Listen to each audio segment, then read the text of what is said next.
سورۃ البقرہ آیت نمبر ہے 130۔ وَمَن يَرْغَبُ مِن مِّلَّةِ إِبْرَاهِيمَ إِلَّا مَن سَفِهَ نَفْسَهُ، اور ابراہیم علیہ السلام کے دین سے کون روگردانی کر سکتا ہے سوائے اس کے جو نہایت نادان ہو۔ وَلَقَدِ اصْطَفَيْنَاهُ فِي الدُّنْيَا، اور ہم نے دنیا میں بھی اس کو منتخب کیا تھا۔ وَإِنَّهُ فِي الْآخِرَةِ لَمِنَ الصَّالِحِينَ، اور بے شک آخرت میں بھی وہ صلحاء میں سے ہوں گے۔ صالحین کون ہیں؟ ان جن کے بارے میں قرآن پاک میں آتا ہے اولئک الذین انعم اللہ علیہم من النبیین والصدیقین والشہداء والصالحین وحسن اولئک رفیقا۔ تو صالحین بھی وہ لوگ ہیں جن پہ اللہ نے انعام فرمایا ہے۔ یہ حضرت ابراہیم علیہ السلام انبیاء اکرام میں سے بھی ہیں، جد الانبیاء بھی ہیں، یعنی نبیوں کے دادا۔ جتنے بھی نبی آئے ان کے بعد سب کے سب انہی کی اولاد میں سے آئے، یہاں تک کہ نبی پاک صلی اللہ علیہ وسلم آخری پیغمبر بھی اللہ نے انہی کی اولاد میں سے مبعوث فرمائے۔ دنیا میں بھی اللہ نے ان کو چن لیا، آخرت میں بھی ان کو صالحین میں سے کر دیا۔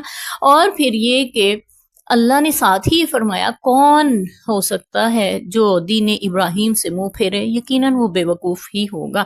اور ہمیں مزید آگے چل کر یہ بھی پتہ چلے گا کہ یہود یہ کہتے تھے کہ وہ دین ابراہیم پر ہیں، عیسائی یہ کہتے تھے کہ وہ دین ابراہیم پر ہیں، بلکہ یوں کہتے تھے کہ ابراہیم علیہ السلام یہودی تھے، یہود کا کہنا تھا، اور عیسائیوں کا کہنا یہ تھا کہ ابراہیم علیہ السلام عیسائی تھے۔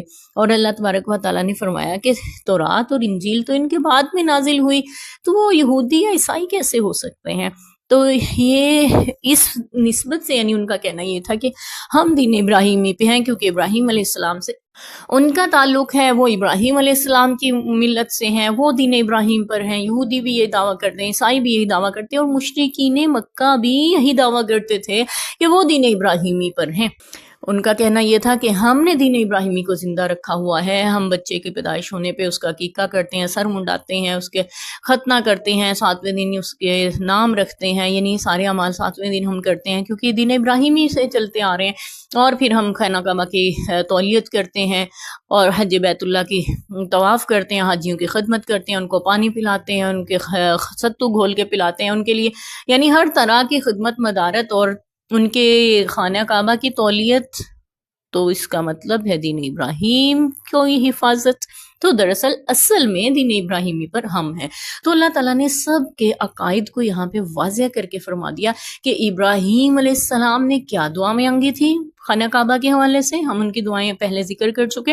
انہوں نے کہا تھا اللہ اس شہر کو امن والا بنا اور پھلوں کا رزق عطا فرما، اور اس کو دینا جو اللہ آخرت پہ ایمان رکھتا ہو۔ اس سے پتہ چلا کہ ابراہیم علیہ السلام تو اللہ کی توحید کو مانتے تھے، آخرت پہ یقین رکھتے تھے، جبکہ یہود و نصارہ توحید کے منکر تھے، مشرکین مکہ بھی بت پرستی میں ملوث تھے، اور مشرکین مکہ آخرت کے بھی منکر تھے۔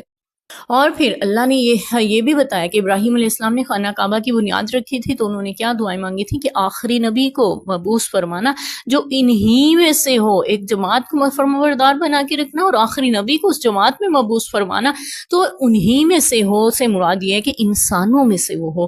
یہاں سے ہمیں یہ بھی پتہ چلا کہ حضرت ابراہیم علیہ السلام نے یہ جو دعا مانگی کہ ربنا وابعث فیہم رسولا منہم، اللہ ان میں رسول بھیجنا جو انہی میں سے ہو۔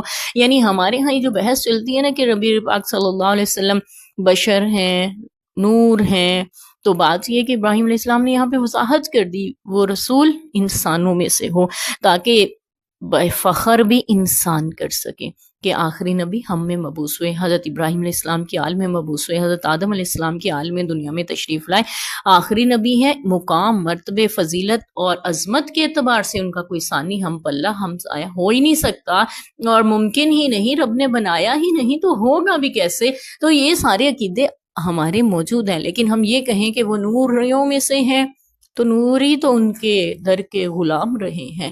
ہم نے دیکھا ہے کہ جبرائیل امین بھی وہاں پہ نہیں جا سکے جہاں پہ نبی پاک صلی اللہ علیہ وسلم کو اللہ تبارک و تعالیٰ نے عرش یعنی معراج کی رات بلایا۔ سدرۃ المنتہا پہ جا کے نوری تھے، نوریوں کے سردار جبرائیل علیہ السلام بھی وہاں پہ رک گئے، اور حضرت محمد مصطفیٰ صلی اللہ علیہ وسلم آگے کا سفر طے فرما رہے ہیں۔ اور اگر جنات میں سے ہوتے تو اس کا تو کہیں پہ کوئی ثبوت نہیں ملتا، نہ وہ نوریوں میں سے ہیں، نہ ناریوں میں سے ہیں، نہ کسی اور مخلوق میں سے ہیں، بلکہ وہ انہی میں سے ہیں، یعنی انسانوں میں سے ہیں۔ اور اس پہ انسانیت کو فخر ہے کہ آخری پیغمبر اللہ نے انسانوں میں مبعوث فرمایا، اور قرآن پاک میں بھی ہمیں اس کا ثبوت بارہا ملتا ہے۔ تو یہاں پہ ابراہیم علیہ السلام کے بارے میں اللہ نے فرمایا، انہوں نے یہ دعا کی تھی آخری پیغمبر مبعوث کر دینا اللہ ان میں سے، اور وہ آخری پیغمبر آ چکا۔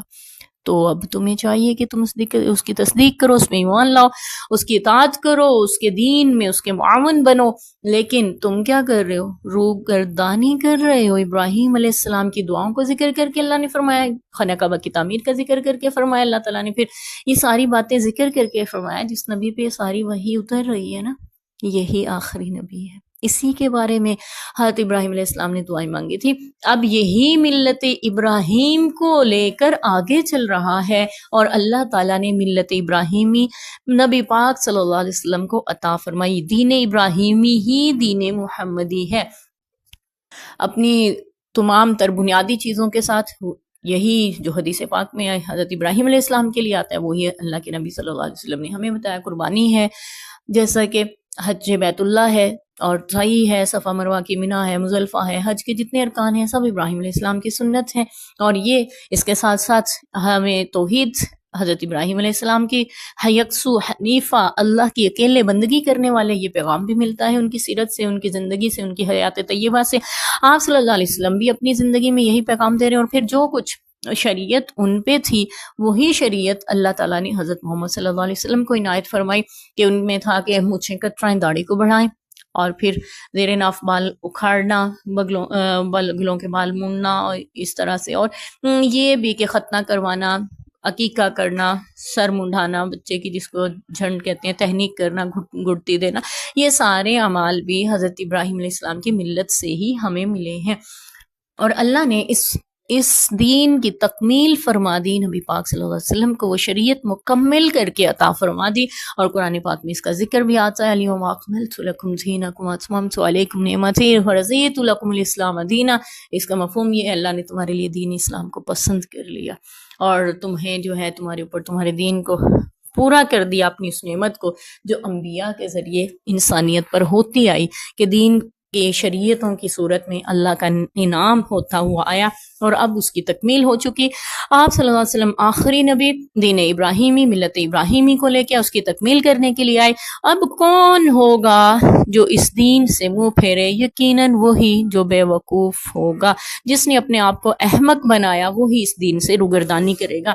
یہاں سے ہمیں پتہ چلا کہ اللہ کے نزدیک بھی یہ دین کتنا اہم ہے۔ اللہ نے فرمایا ہم نے ان کو دنیا میں بھی چن لیا تھا، وَلَقَدِ اسْتَفَيْنَاهُ فِي الدُّنْيَا، ہم نے ان کو دنیا میں بھی منتخب کیا، چن لیا، اب خاص کر لیا، اور آخرت میں بھی صالحین میں سے ہوں گے۔ لہٰذا جو کوئی چاہتا ہے کہ وہ یہ مقام پائے، دنیا میں بھی رب کا برگزیدہ ہو جائے اور آخرت میں بھی نیکوں کا ساتھ اسے مل جائے، تو اسے چاہیے کہ وہ ملت ابراہیم کی پیروی کرے، جو کہ دین محمدی صلی اللہ علیہ وسلم ہے۔ اور اس شریعت کی تکمیل اللہ نے فرما کر نبی پاک صلی اللہ علیہ وسلم کو آخری نبی بنا کر، نبوت کا ختم نبوت کا تاج ان کے سر پہ سجا کر مبعوث فرما دیا۔ لہٰذا اس کی پیروی ہی اب دراصل ابراہیم علیہ السلام کی ملت کی پیروی ہے، اور اس سے روگردانی ہی کرنے والا بے وقوف اور احمق ہے۔ اللہ تعالیٰ ہمیں ہدایت نصیب فرمائے۔